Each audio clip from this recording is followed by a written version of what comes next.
আসসালামু আলাইকুম প্রিয় দর্শক, আজ জানুয়ারির শেষ দিন, আগামীকাল ফেব্রুয়ারি মাসের প্রথম দিন। এটা তো ঘটা করে নাটকীয় ভঙ্গিতে বললাম এই কারণে যে ফেব্রুয়ারি মাসে বাংলাদেশের রাজনৈতিক অঙ্গনে দুটো ঘটনা ঘটতে যাচ্ছে। দুটো ঘটনা এরকম যে একদিকে বিএনপি বলেছে তারা ফেব্রুয়ারি থেকে নির্বাচনের দাবিতে এক ধরনের আন্দোলন তৈরি করবে।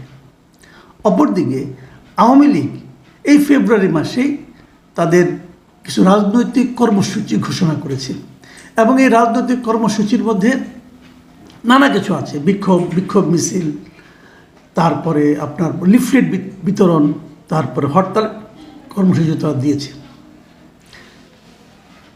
এখন প্রশ্নটা হলো কেন দিয়েছে এবং এই কর্মসূচি তারা কীভাবে পালন করে। আমি বিএনপির পার্টটা নিয়ে আজকে আলোচনা করছি না, আজকে আমি আলোচনা করছি আওয়ামী লীগের পার্টটা নিয়ে।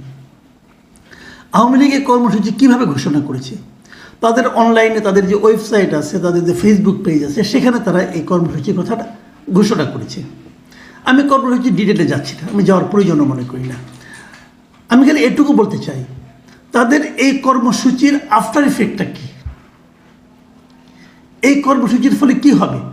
এর মধ্যে সরকার কঠোর অবস্থানে আছেন, ছাত্ররা বিশেষ করে বৈষম্যবিরোধী ছাত্র আন্দোলন যারা আছেন তারাও কঠোর অবস্থায় আছেন। তারা বলছেন আওয়ামী লীগকে কোনো কর্মসূচি পালন করতে দেওয়া হবে না। সরকারের প্রধান উপদেষ্টা যিনি আছেন, সেই প্রধান উপদেষ্টা প্রেস সচিব বলেছেন যে তাদেরকে কোনো কর্মসূচি পালন করতে দেওয়া হবে না যতক্ষণ না পর্যন্ত তারা এই ব্যাপারে কোনো ক্ষমা চাইবেন অথবা তাদেরকে বিচারের সম্মুখীন করা না যাবে।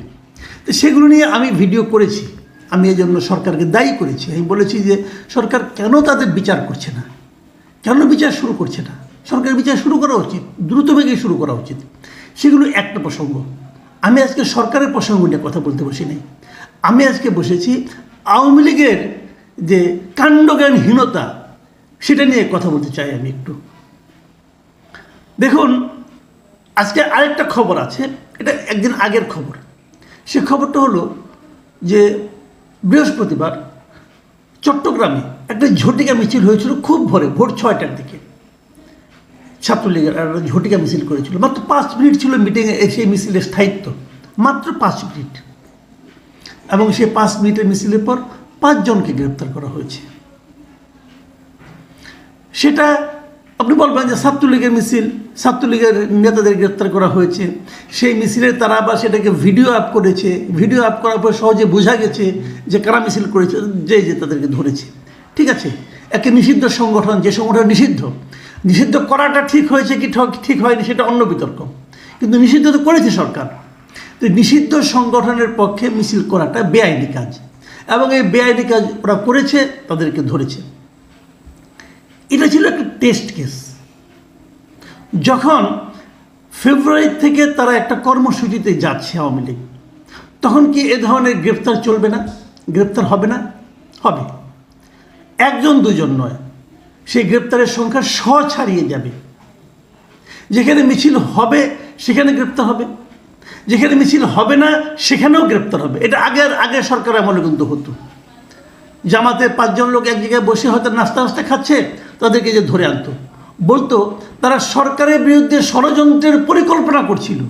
মানে ষড়যন্ত্র করে নাই তা কোনো, পরিকল্পনা করছিল মনে মনে। তারা হলো জ্যোতিষ, বুঝে গেছে, পুলিশ বুঝতে পারতো। সেই পুলিশই তো এখনও আছে। তারা এখন নিজেদের আনুগত্য প্রমাণ করার জন্য মরিয়া হয়ে উল্টা কাজটাই করবে। কাজেই মিছিল না হলেও গ্রেপ্তার হবে আওয়ামী লীগের অনেকে। নানা রকম অঘটন ঘটবে, সারা দেশেই ঘটবে। অনেক জায়গা থেকে আগে ভাগেই গ্রেপ্তার করা হবে, যার নামে কোনো মামলা নাই তাকেও গ্রেপ্তার করা হবে, গ্রেপ্তার করে তার নামে 2টা 3টা মামলা ঠুকে দেওয়া হবে। কিন্তু মিছিল করতে যেয়ে গ্রেপ্তার হবে খুব কম। কারণ আওয়ামী লীগের এমন কর্মসূচির সঙ্গে আওয়ামী লীগের মাঠ পর্যায়ের নেতাকর্মীরা কতটুকু সম্পৃক্ত আছে এটা নিয়ে আমার সন্দেহ আছে। তাহলে এই কর্মসূচিটা দিল কে? এটা দিয়েছে আওয়ামী লীগের কেন্দ্রীয় নেতৃত্ব। কারা কেন্দ্রীয় নেতৃত্ব? তারা কোথায়? তারা কেউ দেশে নাই, তারা বিদেশে বসে বসে এ ধরনের কর্মসূচি দিচ্ছে। আওয়ামী লীগের সভাপতি কোথায়? ভারতে আছেন।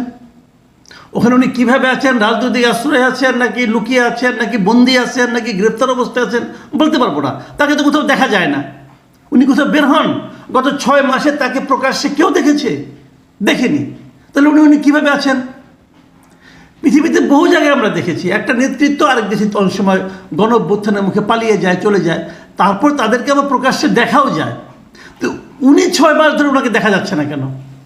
আমি যদি বলি ওনাকে বন্দি করে উনি গ্রেপ্তার অবস্থায় আছেন, হতে পারে, মাঝে মাঝে ওনার কিছু কিছু কথা শোনা যায়, সেই কথা কি ওনারই কথা নাকি এআই দেওয়ার কথা জানি না। তো উনি আছেন ইন্ডিয়াতে, ওনার মহাসচিব সাধারণ সম্পাদক ওবায়দুল কাদের উনি কোথায়? উনিও দেশে নাই। ওনার যে মানে যুগ্ম সাধারণ সম্পাদক যারা আছে এরা কোথায়? মানে আপনার হাসান মাহমুদ কোথায়? কেউ জানে না এরা কোথায়। দীপমণি না হয় জেলে আছে, বাকিরা কোথায়?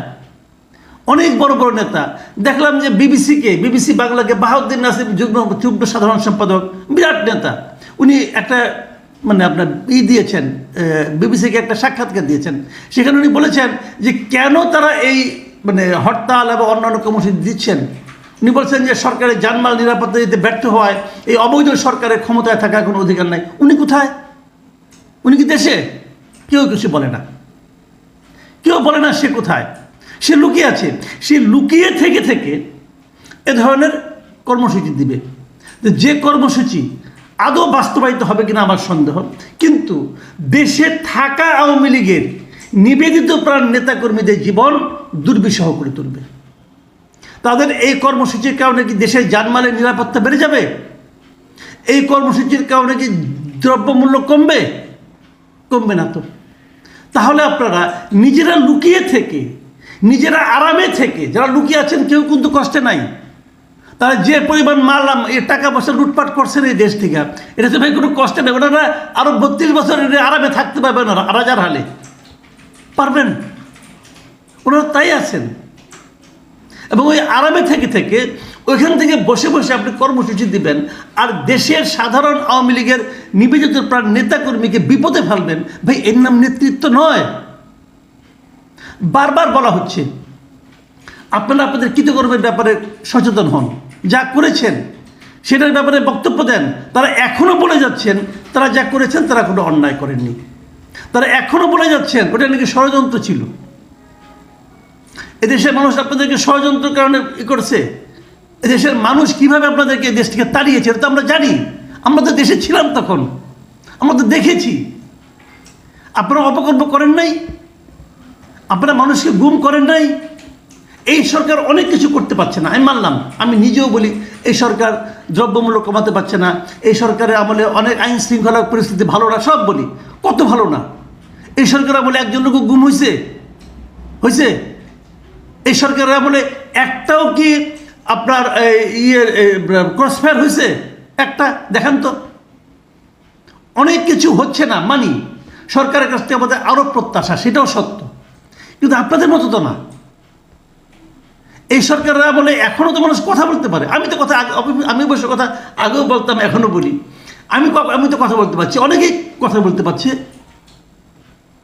তো এই সরকারের আমি সীমাবদ্ধতাকে আমি অস্বীকার করছি না, অনেক সীমাবদ্ধতা আছে, সেই জন্য অবশ্যই আন্দোলন করতে হবে। কিন্তু আপনি নিজের অপরাধ, নিজের কৃতকর্মের জন্য অনুশোচনা না করে আপনি কোন মুখে মানুষকে বলেন আন্দোলনে নামতে? আপনি আওয়ামী লীগ কীভাবে বলেন এই কথাগুলো? আর আওয়ামী লীগ তো না, আওয়ামী লীগের নেতৃত্ব যারা আছে, এই ব্যর্থ নেতৃত্ব যারা আওয়ামী লীগকে এই দুঃসময়ের মধ্যে নিয়ে ঠেলে দিয়েছেন। আওয়ামী লীগ এত বড় একটা দল, স্বাধীনতা যুদ্ধের নেতৃত্ব দানকারী দল, সেই দলটাকে আজকের মতো এরকম পচা পাগারে ফেলে দেওয়ার জন্য নর্দমায় যে ঠেলে দিয়েছে, কারা দিয়েছে? এই দলের যারা নেতৃত্ব সর্বশেষ কিন্তু তারা দিয়েছে। পৃথিবীর অন্য যে কোনো দেশে হলে, এবং এদের যদি মিনিমাম যদি আত্মজ্ঞানী থাকতো, মিনিমাম যদি আত্মসম্মান জ্ঞান থাকতো, মিনিমাম যদি জনগণের প্রতি ভালোবাসা থাকতো, এই নেতৃত্ব আরও আগে তাদের পদত্যাগ করা উচিত ছিল। তাদের বলা উচিত ছিল আমরা আওয়ামী লীগের নেতৃত্ব দিতে পারিনি। তাদের বলা উচিত ছিল যে নতুন লোক এসে আওয়ামী লীগের নেতৃত্ব গ্রহণ করুক। সেটাকে তারা একবারের জন্য বলেছে? বলেনি। বর্তমানে অন্তর্বর্তীকালীন সরকার যখন তারা দেশ চালাতে হিমশিম খাচ্ছে, এটাকে আওয়ামী লীগ সুযোগ হিসেবে নিয়েছে। এই নেতৃত্ব তারা বলার চেষ্টা করছে আমরাই ভালো ছিলাম, অতএব আমাদেরকে আবার ব্যাক করাও। এটা তো হলো না, এটা তো হলো না। আমি আওয়ামী লীগের নেতৃত্বকে অনুরোধ করব, তাদেরকে আমি বলবো, পরামর্শ দিতে চাই আমি আপনাদেরকে, এইভাবে পরামর্শ দিতে চাই। এটা শুনে আবার অনেকে বলবেন না যে আওয়ামী লীগের আমি দালাল হয়ে গেছি। ভাই ভাবলে ভাবেন, কিছু করার নাই। আমি আপনাদেরকে পরামর্শ দিতে চাই, আপনাদের নেতৃত্ব ব্যর্থ হয়েছে এটা স্বীকার করুন, আপনারা ভুল করেছেন এটাও স্বীকার করুন, এবং নেতৃত্ব, তরুণ নেতৃত্বদের কাছে, তরুণ যারা দেশে আছেন এখনও, যারা দেশকে ভালোবেসে দেশে এখনও আছেন, তাদের হাতে নেতৃত্ব ছেড়ে দিন। তারা নিজেরা একটা নতুনভাবে আওয়ামী লীগকে সংগঠিত করুক, আমি এটা চাই। আগের নেতৃত্ব হবে না। প্রিয় দর্শক, আমি জানি না আগামী এই মাসে কি ঘটবে, কিন্তু এই মাসে এই দেশে ভালো কিছু ঘটুক, অস্থিরতা তৈরি না হোক, মানুষে বিভেদ আরও বেড়ে না যাক, এই কামনা করছি। আমি সকলের শুভবুদ্ধির উদয় হোক এটাও চাই। ভালো থাকবেন আপনারা। আল্লাহ হাফিজ।